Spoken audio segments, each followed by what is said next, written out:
ایک قوم جسے اللہ نے زمین کا بہترین حصہ دیا، جہاں نرم ہوائیں چلتی تھیں، زرخیز زمین تھی، ندیاں بہتی تھیں، اور ان کی رہنمائی کرنے والا ایک نبی تھا، حضرت نوح علیہ السلام۔ مگر سوچو نا، 10 سال نہ، 50 سال نہ، پورے 950 سال تک ایک ہی شخص، ایک ہی پیغام، ایک ہی قوم کو سمجھاتا رہا، صرف اللہ کی عبادت کرو ورنہ عذاب آئے گا۔ اور جواب میں مذاق، طنز اور دشمنی۔ نوح یہاں سے چلا جا، ہم نے کسی اللہ کو نہیں ماننا۔ پھر ایک دن آسمان نے اپنے دروازے کھول دیے، زمین نے اپنے چھپائے ہوئے چشمے پھوڑ دیے، اور سب کچھ ایک گہرے طوفان میں ڈوب گیا۔ قوم نوح حضرت آدم علیہ السلام کے بعد انسانی تاریخ کی سب سے پرانی قوموں میں سے ایک قوم تھی۔ زیادہ تر روایات کے مطابق یہ لوگ بابل یعنی آج کا عراق کے آس پاس رہتے تھے۔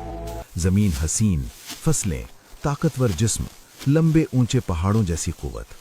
یہ وہ لوگ تھے جن کے جسم آج کے لوگوں سے کہیں زیادہ مضبوط تھے۔ لیکن پھر ایک نئی فطرت پیدا ہوئی، شرک کا بیج اگنے لگا۔ قوم نوح کے پاس ہر چیز تھی، مگر سب سے بڑی نعمت توحید وہ بھول گئے۔ روایت میں آتا ہے کہ پہلے وہ جن لوگوں کو یاد کرتے تھے وہ نیک بندے تھے۔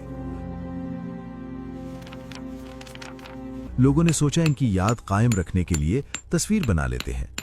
بس تصویر سے تعظیم، تعظیم سے سجدہ، اور سجدے سے شرک شروع ہو گیا۔ اے ہمارے معبود، ہماری مشکل آسان کر دے، ہماری زندگی میں سکون دے دے۔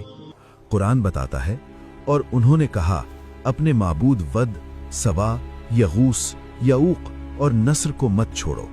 یہ پتھر بن چکے تھے، مگر ان کے دل پتھر سے بھی سخت ہو گئے۔ میرا والا زیادہ بہتر ہے، بکواس مت کرو، میرے والے کی کاری لاجواب ہے۔ اسی قوم کے حوالے سے کچھ روایات میں ایک اور عجیب ہستی کا ذکر ملتا ہے، اوج بن اناک۔ اس کا ذکر قرآن میں نہیں، صرف کچھ قدیم روایات میں ملتا ہے۔ کہا جاتا ہے کہ یہ بہت لمبے قد کا، بے حد طاقتور، اتنا کہ کبھی کبھی پہاڑوں کو قدم سے ہلا دے۔ لوگوں میں اس کے قصے مشہور تھے، اور یہ قوم کے تکبر کی مثال بن گیا تھا۔ یہ روایت اصل میں ایک سبق تھی کہ جب قوم تکبر میں آتی ہے تو ان میں اوج بن اناک جیسی سوچ پیدا ہوتی ہے۔ اسی اندھیرے میں اللہ نے اپنی روشنی بھیجی، حضرت نوح علیہ السلام۔ قرآن کہتا ہے، اور ہم نے نوح کو ان کی قوم کی طرف بھیجا، اور ان کا رہنا قوم کے درمیان 950 سال کا تھا۔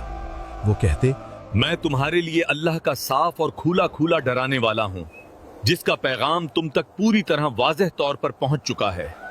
مگر لوگ انگلیاں کانوں میں ڈالتے، چادریں لپیٹ لیتے، اور سختی سے کہتے، ہم تمہاری بات نہیں سنیں گے۔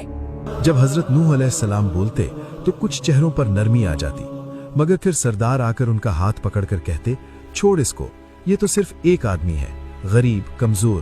اگر اللہ کو کوئی پیغام بھیجنا ہوتا تو کسی امیر کے ذریعے بھیجتا۔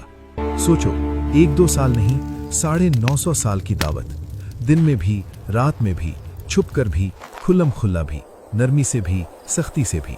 حضرت نوح علیہ السلام کہتے، توبہ کرو، اللہ تم پر بارشیں برسائے گا، مال دے گا، اولاد دے گا، باغات اگا دے گا، اور تمہاری طاقت اور بڑھ جائے گی۔ مگر جواب مذاق، طنز اور دشمنی۔ آخر وہ وقت آ گیا جب علم نے یقین بنا دیا کہ یہ قوم اب کبھی نہیں بدلے گی۔ تب حضرت نوح علیہ السلام نے وہ دعا کی جو انسان کو آج بھی ہلا دیتی ہے۔ اے میرے رب، زمین پر کسی کافر کو زندہ مت چھوڑ۔ وہ تیرے بندوں کو گمراہ کریں گے اور فاجر کافر اولاد پیدا کریں گے۔ پھر اللہ کا حکم اتر گیا، ہماری نگرانی میں کشتی بناؤ، اور ظالموں کے بارے میں مجھ سے بات مت کرنا۔ حضرت نوح علیہ السلام کشتی بنانا شروع کر دیتے ہیں۔ سردار گزرتے ہنستے ہوئے کہتے ہیں، ریگستان میں کشتی، پانی کہاں سے آئے گا؟ دیوانے ہو گئے ہو کیا؟ مگر انہیں کیا پتا، ہر کیل، ہر تختہ انہی کی تباہی کا پہلا سر تھا۔ کچھ روایات میں آتا ہے کہ جب حضرت نوح علیہ السلام کشتی بنا رہے تھے تو اوج بن اناک کبھی کبھی ان کے پاس آ جاتا، اور اپنے لمبے قد کی وجہ سے وہ ایسے کاموں میں مدد کر دیتا جو عام لوگ نہیں کر سکتے تھے۔ مگر یاد رہے، یہ باتیں صرف روایات میں ہیں، قرآن میں اس کا کوئی ذکر نہیں۔ روایات میں یہ بھی ملتا ہے